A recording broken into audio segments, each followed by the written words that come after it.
முத்துவுமே நம்மளை பிடிக்கிறதுக்கு ரொம்பவே நெருங்கிட்டாரு, அதனால நீங்க ரொம்ப சேஃபா இருங்க அப்படின்னு சொல்லி இந்த பக்கம் சிட்டிக்காக இங்க ரோகிணியும் வித்யாவும் வந்து அவங்களுக்கு அட்வைஸ் பண்ணிட்டு இருக்காங்க. ஆனா இதை கேட்டுட்டு இருக்க சிட்டியுமே ஆல்ரெடி எனக்கு தெரியும் முத்து என் மேல தான் கோவப்படுவான், நான் தான் இதை பண்ணியிருப்பேன் அவனுக்கு தெரியும் அப்படின்ற மாதிரி பேசுறாங்க.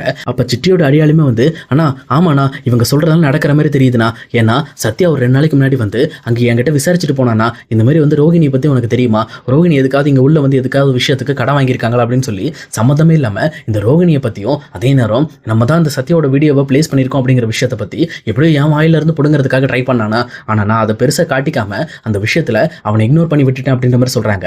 ஆனா இதை கேட்டு சிட்டியுமே ஓஹோ அப்படியா சரி சரி, எனக்கு அந்த சத்யா மேலே ஏற்கனவே ரொம்பவே கோபம் இருக்கு, ஆனா அந்த கோபத்தை வெளிக்காட்ட முடியாம நானுமே ரொம்பவே ப்ரெஷர் பண்ணிட்டு இருக்கேன், இதுக்கு மேல அவனை வெளியில விட்டு வைக்க கூடாது, அவனை பிடிச்சி ஜெயிலில் போட்டா ஆட்டோமேட்டிக்காக அந்த முத்துவும் மீனாவும் அடங்கி போயிருவாங்க அப்படின்ற மாதிரி எங்க சிட்டியுமே சத்யாவுக்கு எதிராக ஒரு பயங்கரமான பிளான் ஒன்று பண்றாரு.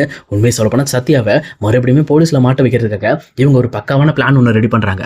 அதுக்கு ஈக்குவலாக இந்த பக்கம் வந்து ஆப்போசிட்ல ரோகிணியுமே எங்க பாருங்க நீங்க சத்யாவை தொட்டிங்கன்னா முத்து ரொம்பவே கோபமாயிருவான், அதே நேரம் உங்களை வந்து அட்டாக் பண்ண ஆரம்பிப்பான், உங்க மூலமா ஏன் சம்பந்தப்பட்ட விஷயம் ஏதாவது வெளியில தெரிய வந்துச்சுன்னா உங்களை நான் சும்மா விட மாட்டேன்ட்டு இந்த பக்கம் ரோகிணியுமே இங்க சிட்டியை மிரட்டுறாங்க.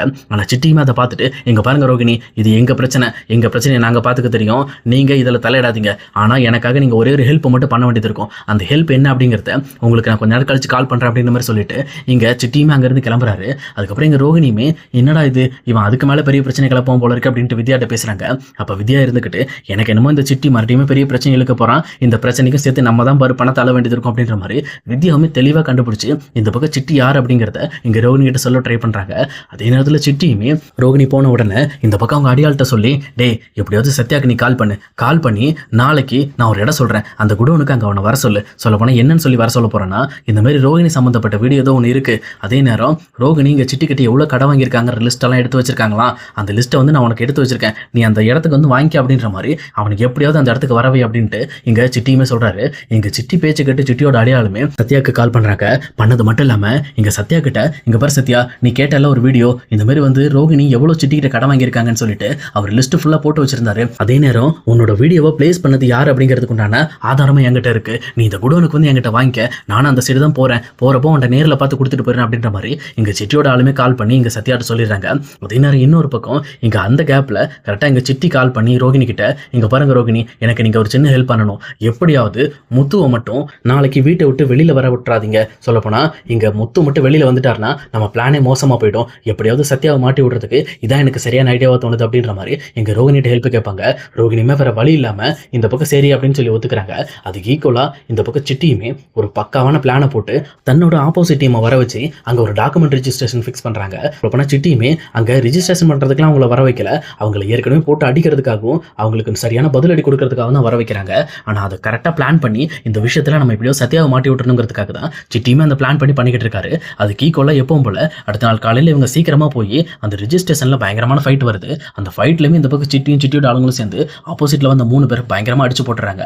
போட்டது மட்டும் இல்லாம அங்க இருந்து கிளம்புறதுக்கு முன்னாடி அங்க சிட்டியுமே தன்னோட ஆளை ஒருத்தர் நிறுத்தி வச்சுட்டு போறாரு. சொல்ல போனா சத்யா வந்ததுக்கு அப்புறம் சத்யாவை எப்படியோ மாட்டி விட்டுறணுங்கிறதுக்காக தான் அந்த பிளானே நடந்துகிட்டு இருக்கு. அதே நேரம் சத்யாவுமே இந்த விஷயத்தை பத்தி டைரக்டா முத்துக்கு கால் பண்ணி பேசுறாரு. பேசுற உடனே இங்க முத்துவுமே நானும் வர சத்யா நீ தனியா போக வேண்டாம்னு சொல்லிட்டு இங்க வீட்டை விட்டு கிளம்புறதுக்காக முத்து ட்ரை பண்றாரு. ஆனா இங்க முத்துக்கிட்ட ரோகிணியுமே நிறுத்தி இங்க பாருங்க முத்து உங்ககிட்ட ஒரு முக்கியமான விஷயத்தை பத்தி பேசணும், நீங்க இருங்க அப்படின்ற மாதிரி முத்துவை வெயிட் பண்ண சொல்றாங்க. ஆனா முத்துவுமே எனக்கு ஒரு முக்கியமான வேலை இருக்கு பார்லர் மேடம், என்னால இப்போதைக்கு வெயிட் பண்ண முடியாது நான் கிளம்புறேன் அப்படின்ற மாதிரி ட்ரை பண்றாங்க. ஆனா இங்க பார்லர் மேடமும் விடுறதாவே இல்லை. இங்க பாருங்க நான் உங்ககிட்ட முக்கியமா பேசணும்னு சொல்றேன்ல, ஒரு 10 நிமிஷம் நான் பேசினதுக்கு அப்புறம் நீங்க கிளம்புங்க அப்படின்ற மாதிரி அவங்களுமே இந்த பக்கம் முத்துவை பிடிச்சு உட்கார வைக்கிறாங்க. வேற வழியே இல்லாம முத்துவுமே என்னாச்சு சொல்லுங்க அப்படின்ற மாதிரி கேட்கறாங்க.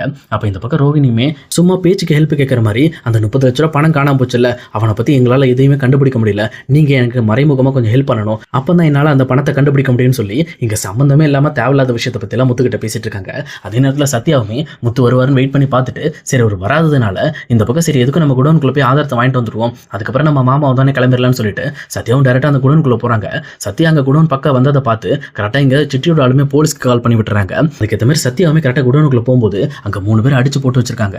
இதை பார்த்துட்டு சத்யா பயங்கரமா ஷாக் ஆகுறாரு. அவர் பதட்டப்பட்டு வெளியில வரும்போது கரெக்டா அங்க போலீஸ் வந்துருது. போலீஸுமே சத்யாவை பார்த்த உடனே என்னடா இது உள்ள என்னடா பண்ணிட்டு வந்த அப்படின்ற மாதிரி உள்ள போய் பாக்குறாங்க. அப்ப கரெக்டா சத்யா வெளியில வந்த உடனே அப்ப சத்யா தான் இதை பண்ணிருக்காருன்னு சொல்லிட்டு இங்க சத்யா மேல சந்தேகப்பட்டு சத்யாவையும் கைது பண்றாங்க. பண்ணது மட்டும் இல்லாம அவரோட போன் எல்லாத்தையுமே புடிங்கி வச்சுட்டு அங்க இருந்து டேரக்டா ஒரு ஸ்டேஷன் கூட்டிட்டு போயிட்டு இருக்காங்க. அதே நேரம் இன்னொரு பக்கம் எங்க ரோகிணி கிட்ட பேசி முடிச்சுட்டு எங்க டேரக்டா சத்யாக்கு கால் பண்ணி பண்ணிட்டு இருக்க முத்துக்குமே கால் எடுக்கவே மாட்டேன்து. ஏன்னா ஃபோன் போலீஸ்ட்ட இருக்கிறதுனால அவங்களுமே அந்த கால் அட்டன் பண்ணாம கட் பண்ணி விட்டுட்டு இருக்காங்க. இன்னொரு பக்கம் இங்க சத்யா ஸ்டேஷனுக்கு போயிட்டு மறுபடியும் அவனோட வாழ்க்கையில பிரச்சனை வருமா, இல்ல முத்து ஏதோ கடைசி நிமிஷத்துல போயிட்டு அவரை காப்பாத்திடுவாரா அப்படிங்கிறத இனி வரப்போற எபிசோட்ல கண்டிப்பா நம்ம பார்க்கலாம் guys.